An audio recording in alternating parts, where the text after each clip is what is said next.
Welcome to the Richard Blackaby Leadership Podcast, helping people take their leadership to the next level.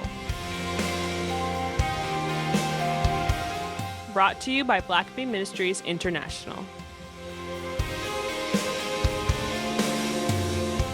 All right, well, welcome to the podcast. We've got an exciting podcast today. As always. As always, and I'm joined, as always, by the card-carrying member of the Buffalo Sabres fan club. That is true. There's Richard only a Blackaby. handful of us, but we're devout. I think you can count them on one hand now.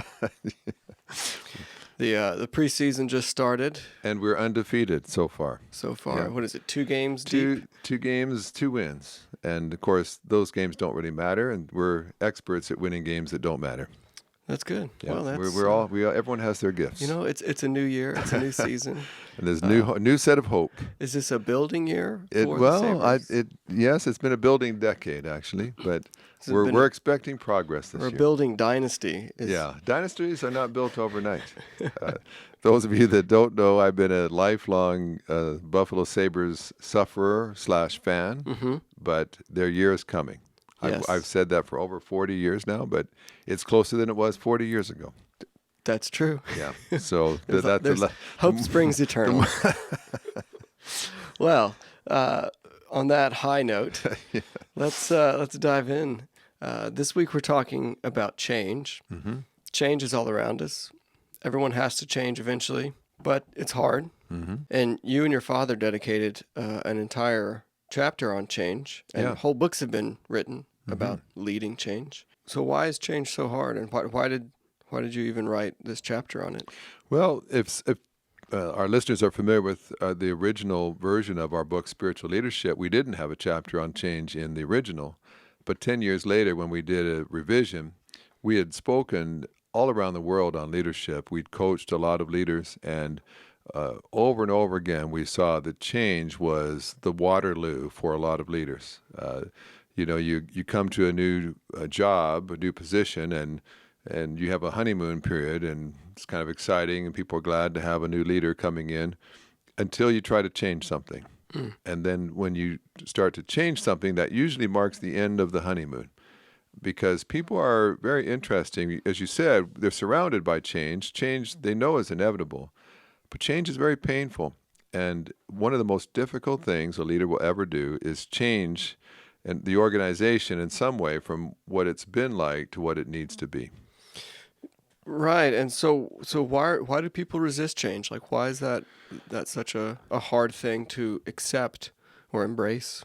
Well, I think there's several reasons, and some are just inherent in human personality. One is just that people are reluctant to make personal changes, and what we don't always realize is that when you're trying to change something in an organization, you think, well, we're just going to change the lunch hour break, or we're going to change how we communicate. But what we don't realize is that's asking people to change personally as well. It affects people personally when we change things in an organization of any kind. I always laugh at King Henry VIII. He actually wore a gold medallion on a chain around his neck, and it said, "I prefer to die rather than change my mind."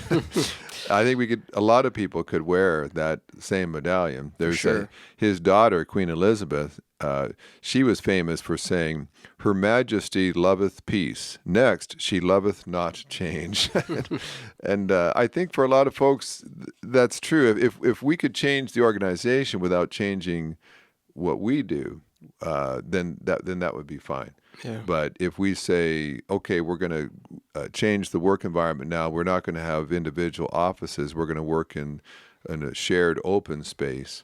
Well, if you had a private office before and you had pictures of your kids hanging on the wall, you had certain prestige from having your own office, all of a sudden you've lost that. So it may be a modern approach, but you've just lost something personally. And so whenever we put out a memo and say we're going to change things, we need to understand every time we ask people to change, there's a cost involved personally. And that's why, in large part, why it makes a difference. But also, a second thing is that people just find it difficult to keep pace with change. And certainly today, it used to be that it took over 100 years for all of the information and knowledge in the world to double. Now it's taking just like about a month or so. And they're estimating that eventually it'll be down to 12 hours. Every 12 hours, all of the human knowledge will be doubling.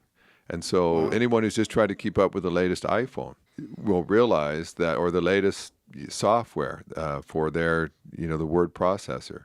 And they realize things are always being updated. There's always a new feature that's being downloaded. And trying to keep up with the latest change, especially as you get older, becomes increasingly difficult. Some people like it. Some people thrive with change. But a lot of people are going to get weary of that. And so when you say, well, we've got another change coming, one of the things I think you have to, as a leader, be aware of is just the pain threshold of the people you lead.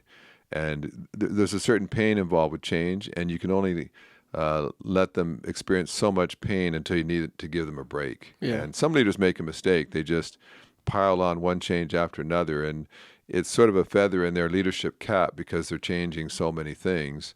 But what they don't realize is it's costing their people, and it's wearing them out. Another thing is that people prefer the status quo, and because everyone is invested in the way things are done now. Everybody's found their place. The bureaucrats, especially in your organization, get very comfortable with, okay, this is how it's done. I'm in charge of this, which gives me certain authority and power and influence.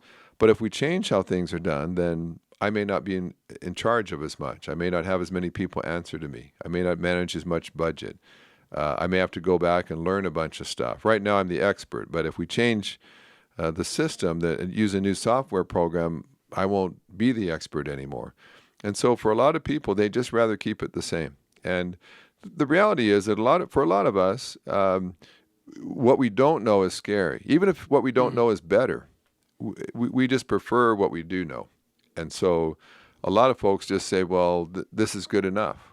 And especially if you've had success in the past, then you sort of feel like, well, this has worked well for us for a long time. Why change something that's been good? Even though perhaps you're in decline and you're not getting the results you used to get, still, we've got a lot of track record with this, a lot of previous success. So maybe we should just keep things the way we are. A fourth reason that people resist it is a lot of times they just naively think that if we just wait long enough, things will get better, as if just putting in time will solve problems. And there is a real naive hope that if we can just hold on long enough, perhaps, our sales have been declining for years, but if we just hold on long enough, maybe we'll get a better product coming in, or there'll be renewed interest, or we'll have a better advertising campaign. Let's just wait a bit longer. Let's see how the year ends up. And there's this sort of hunker down kind of mentality. Well, you're giving up.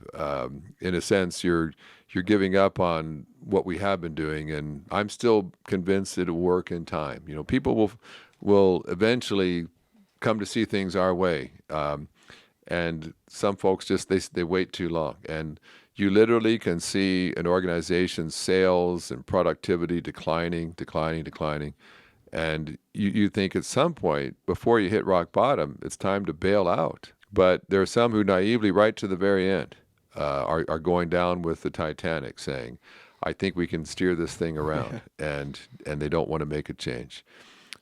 Some people they don't see the need. They honestly don't see the need for change, and those are often people that just really like how things are done. And there have been some great examples of having an important board meeting in a very fancy, nice executive boardroom, and you're surrounded by luxury, you're surrounded by opulence, and so you don't sense the desperate need to change. Everything you see looks great. Sometimes that's with a leader who's higher up the ladder. They don't hear all the complaints. They're not down on the shop floor. They don't see the mess down there. They don't see the frustration and anger among the employees. To them, they're in this beautiful office suite, a beautiful view out their window. They have all kinds of perks. So why change things up? It's great for me. And so they just don't honestly see the need for it. And sometimes, you can have for instance, you may have decorated your store in a way that you love the decorations. It's your favorite kind of surroundings, but it's not attracting customers. But you really like it. You think it's beautiful. You designed it yourself, and it may not look professional. It may not look very competent, but you like it. And so we kind of think, well, if I like how things are, then it must be good. But the fact is, your customers don't like it that way. Your employees don't like it that way. We keep forgetting it's not about us. It's about our customer. It's about our clients. And if they don't like it, then it needs to change. Yeah. But there are people that would just say, well, I like it this way. I think it's great. I love this product. And so we cling too long to something because all the sign is other people aren't satisfied with it, but because we like it, let's just hold on. And I've seen leaders that they had a pet project. They had something that they had designed. It was their idea. And so even though it's clear the idea is not working, it was their idea, and they thought it was brilliant. So they hold on too long, and they just need to say, hey, I guess people just aren't as smart as I am. They don't see the brilliance of this, but I'm going to have to move on for the sake of the organization. I think you even mentioned the book that we talked about, our last book review, talking about how the people don't look at reality. Yeah. They look away from reality and say that it's this way when in reality it isn't. Yeah, and in the book Execution we looked at, the quote at one point, they just said, people don't deal with reality very well. As a leader, you've got to just look at the harsh reality that it's something that perhaps you would really like, but that doesn't mean everybody would like. And I found that even with writing books. I'll write a book that is the kind of book I would like to read, but not everybody's like me, unfortunately. And so so the people like me will like it, but then I may be bewildered why other people didn't like that book the same way. Well, I've got to see reality the way it is, and not everyone is like me. Not everybody likes the products that I like. And so as a leader, I need to really make the hard call when it becomes obvious that for our organizations, whether I like how it's done or not, some things need to change. And, another aspect of that, sometimes you can really like your staff. I mean, you become friends with them and they're a lot of fun, but they're not very productive. And so it's like, well, I don't want to shake up the staff. These are all great folks. I have a lot of fun working with these people. Well, that's all true, but they're not getting the job done. It doesn't matter that you enjoy the people you work with. You work with people so that you can get a job done. Sometimes we're just deceived into thinking, well, I've got this great team. We have great unity. We have great spirit. We always have fun when we get together. But it's just that sales have been in decline for, the last 10 quarters.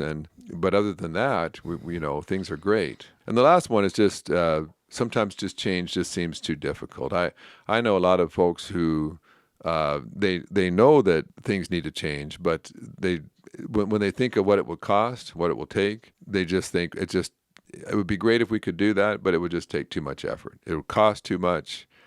It's just asking people to sacrifice too much. It'll take too long. And so I've seen all kinds of organizations that just entered a small or slow but steady terminal decline, and they just kind of resign themselves to the fact that we won't be around forever, but it would just take too much to change. And so those are some of the reasons. But I think ultimately we have to realize change is costly to people. And if you're going to lead people to change, you've got to be aware of that cost. That's why you also don't just change things flippantly. Don't play around with other people's pain. If it's going to be painful to change something, make sure it needs to be changed before you change it. If every year you've got sweeping, broad changes across the board in your organization, it's going to wear people out. Change if you need to, and you might need to make some incremental changes, but just understand it costs people for you to change things. And so change wisely. When it's necessary, do what you need to do, but don't be surprised when there's resistance, because there's a lot at stake for people every time you change something. Let's take a quick break here, and then when we come back, we'll look at the tips for implementing that change. Twice a year, Blackaby Ministries hosts a spiritual leadership coaching workshop in the Atlanta area. The focus of this workshop is learning how to ask the right questions to help move people onto God's agenda. If this sounds like something you're interested in, The next workshop dates are October 24th to 26th, and registration is open now. The early bird rate is available until September 30th, and space is limited. To find out more and to register, visit blackabycoaching.org. We'll also leave links in the show notes. Well, Richard, as we've seen, change is hard. People are resistant to it. Can you walk us through your tips, your advice when you do have to make those changes? Yeah, I think there's several principles that are important for a leader to just take into account whenever it's time to make a change. And the first one that we would outline would be just to say, seek God's direction. Whether you're leading a church or you're leading a business, prayerfully ask God for guidance about what should be changed, what doesn't need to be changed.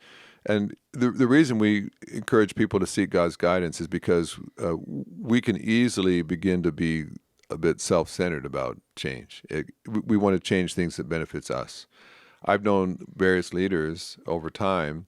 They came in and replaced a successful leader before them, whether it was leading a company, leading a church, or whatever it was. And the former leader was beloved and was revered and led for many productive years. And sometimes there'll be a real insecure leader I've seen follow a very secure, successful leader.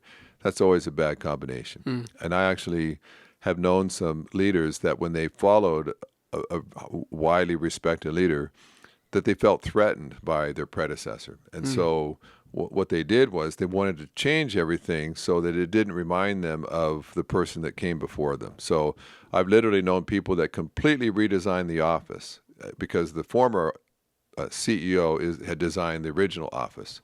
Or I've even known people who relocated entirely because there was just, and they said, because everywhere I look, I see reminders of the previous leader. That's just outright insecurity.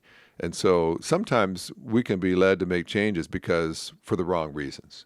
Well, let's build a new building because then I'll have a much nicer office suite as a result. It's not that the company necessarily needs a new facility, but I'll have a nicer office if we do. Yeah. And so sometimes we need to guard ourselves from our own perhaps skewed view of things. Be prayerfully praying about that. And again, remembering that if you lead people to change something, it's going to cost them. So be sure that it's something that needs to be done, not just something you'd like to do. Another important concern is discern the organizational culture. Any wise leader is going to be aware of the culture of the organization they lead. Some cultures are pretty open to change. Some cultures are trusting. Some cultures have had enough change and it's worked out that they're fairly accepting of that. Some cultures have really good communication processes. So if you're going to change something, everybody is being informed and being able to give their feedback, and so it's not so bad.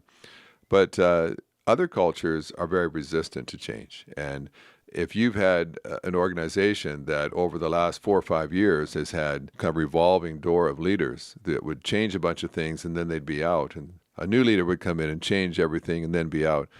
Well, if you come in there and try to just bring in your sweeping changes, people may be just tired of that and just say, we're not going there again. We've heard all this same song and dance, and we're not going to buy into that again, and then next year have to change everything again. And also there's some organizations that, quite frankly, have a deeply ingrained bureaucracy. And there are people that are into controlling their position and holding on to their authority and their control and their budget. And that is what drives things. And everybody knows as you work up the organizational chart and you have more authority and you've got all kinds of respect and prestige now because you're higher up the org chart. Well, if you come in and you want to try to change all that out or flatten the organizational chart or whatever, you just have to know that there's going to be people that are going to entrench themselves and say, no, we like it how it is. So if you are going to change something, do your homework, know what the culture is. And again, in a lot of cultures, there's a couple of influencers, a couple of key people that if they support it, if they embrace the change, things will go smoothly. Yeah. And so anytime I've ever led anything, I've always known the people I needed to make sure were on side. If they're on side, everybody else will fall in line as well. But I know some inexperienced leaders who don't know who those power brokers are. Yeah. And they charge ahead before they know they've got the support of key influencers. And then it blows up in their face, and they'd say, well, I had this great idea. Why is everybody opposed to it? Well, you didn't do your homework. In the culture in your organization is this handful of people, they have such influence that you just want to make sure that they have talked it through and they're on side first. But it's kind of like, Moses sends in the 12 spies into the promised land. And if I were coaching Moses, I would have said, why did you just have all 12 spies stand in front of all the people and just have them report? You should have gone in a closed room and talked it out with them first, and let them raise their objections in a small room where you could then address them, talk with them, get them to work through it. So when you stood in front of all the people, you knew what these influencers were going to say. But Moses didn't, and of course has 10 of them saying we'll all be killed if we go in there. And he's got the whole children of Israel weeping and crying in fear as a result. So why? And we'll take more time just to talk about the culture of an organization. But I'll tell you what, a culture will eat you up and spit you out if you're not aware of what the culture is of the organization you lead. I also say just provide a clear picture of the desired destination. If you really want people to change, don't just let them see the benefit. You be honest and say, it's going to cost us, it's going to be painful, but let me give you a picture of what it will look like when we get to the other side. One of the biggest things in churches today is changing music styles, modernizing things. And the moment that a new pastor or a new worship leader comes in and says, well, we're gonna modernize the music, as soon as you say that, you've got a civil war in your hands. And all the older folks are saying, no, you're not going to give up all my favorite hymns. I grew up with those hymns. When I was a child, we sang those hymns, and now you're asking me to give up what's very meaningful to me, what I've sung all my life. I'm not going to do it. So if I were a pastor trying to lead change, and I really felt we had to modernize the music, I would say something like this. I'd get in a room full of the senior adults, and I would say, I want you to picture with me this. Picture that you're sitting in your favorite seat where you always sit on Sundays. The service is about to start. Everybody is getting ready to begin the service. And then you hear the pitter-patter of 2 sets of feet. 2 children are running down the aisle, running to your pew. You look around, and there's your 2 grandkids. And your 2 grandkids have just been released from Sunday school. They raced breathlessly to get there and sit beside Grandma and Grandpa before the service starts. And now they're sitting next to you. And they know the words of this song. They love the music that's being sung. And it's not your favorite music, but every time you look and you see your little granddaughter singing her heart out, worshiping God, and your grandson holding your hand and singing songs that he knows, you think to yourself, you know what? It's worth it to be able to have my kids next to me. Because there's a whole lot of senior adults whose kids don't even go to the same church they do anymore because they don't find it meets their needs. It seems outdated to them, old-fashioned music, and so they go to an entirely different church than the one their grandparents go to. Now, when you paint a picture to say, I'm asking for change, but let me tell you the benefit of the change. Let me tell you what will happen. And so if you're leading a company and you're asking people to change the way they do things, paint a picture. Say, well, you know what's going to happen? This is going to increase sales by 25%, which is going to increase our revenue. We're going to be able to give promotions. We'll have bonuses. We're going to be able to expand our product line. We'll have a broader management that you'll be able to have a position to move into and so on. Well, here's all the things. Let me paint a picture of what this will be like when we're done.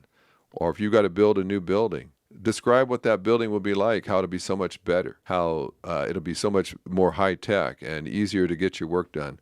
And describe why this change is important. A lot of times we do a poor job of that. Yeah. All we do is just say we're going to have to implement this change and it's going to cost you and we'll have to put in extra time. But we don't paint a picture of why that's a benefit. Yeah, and I just don't think that can be overstated enough. No. The reason for this change, and I think even my own experience, if you ask me to change something, I'm going to want to know why. Mm-hmm. Why is this that's a fair. Yeah. Just to wrap up, just want to cultivate a sense of urgency. A lot of people, if they don't know how urgent it is to change, they're going to not be in a big hurry. Mm-hmm. They're going to say, well, what's the big deal? I mean, we'll change eventually. Why now? John Kotter has written a number of books on change, including a book called Leading Change. And he has a whole book on just creating a sense of urgency. He would say that's the number one thing that derails change, is that people just don't understand how important it is, how critical it is that they change now. If you don't feel a sense of urgency, you're not going to buy in for the change. You're not going to think it's as important. Yeah. I mentioned before, but enlist advocates, which just basically means don't try to change everything on your own. Get the influencers on your side, meet with them beforehand, so that it's not just, you're not a lone voice. Right. You when you're going to change a whole organization, you've got to do it as a team. You may be the spokesperson, the primary leader, but you have to be a team. You cannot just single-handedly change. You can put out a memo, but don't think that you can, just because you're the boss, you can put out a memo and everything's going to change. You've got to have advocates that are all the way down the line supporting what you're trying to do. I also just say provide support, which means if you're going to ask people to change, make sure that you give them the support they need, the resources. Sometimes we initiate a change as a leader, but then we've already moved on to something else. And people are trying to change, but they're understaffed, they're undertrained, they don't have the resources, the budget, the personnel. You've asked them to take on a huge task, but not equip them properly to do it. And you fundamentally, you've just set them up to fail. So if you really want to make change happen, you make sure all the supplies, the resources, personnel are in place so that it will be successful. If you try to change something and then you don't provide the necessary equipment and resources, before long, you're going to try to change something else, and people will they won't even take you seriously. Yeah. And lastly, just follow through to the finish. Sometimes the biggest problem with leaders is they think the change has been made when it really hasn't. I mean, they may on the surface have changed some of the verbiage and some of the things that are being done. And so the leader thinks, okay, great, that's done. We'll move on to something else. But it hasn't taken root yet. Oftentimes the leader will make a big change, and then they'll leave. They'll go to a different position or a different job. And within a year, all those things that they thought they had changed have all reverted back to the way they used to be. They just deluded themselves into thinking they had really changed something. They had just sort of temporarily adjusted a few things, but the change had never gone deep enough to the roots so that it stayed changed. And so as a leader, don't shift your focus to the next project before truly the change has taken root, it's embedded, people have now bought into it, and that has become a part of the culture. So stick with it to the end. Otherwise, you'll be amazed at how quickly all that work just went out the window, and people have just reverted back to what they've done for years. Well, thank you so much for sharing your thoughts on change, and I know we'll be coming back to this. Yeah. It's a frequent topic in leadership, and for our listeners, if you have follow-up, if you have questions about change, maybe your organization is going through a big change now, we'd love to hear from you. Yeah. Send us an email, a podcast@blackaby.org. We'll talk to you guys next time. Thanks for listening to the podcast. If this is something you enjoyed, review us on Apple Podcasts, and don't forget to subscribe and share with your friends. If you have questions or comments, please email us at podcast@blackaby.org.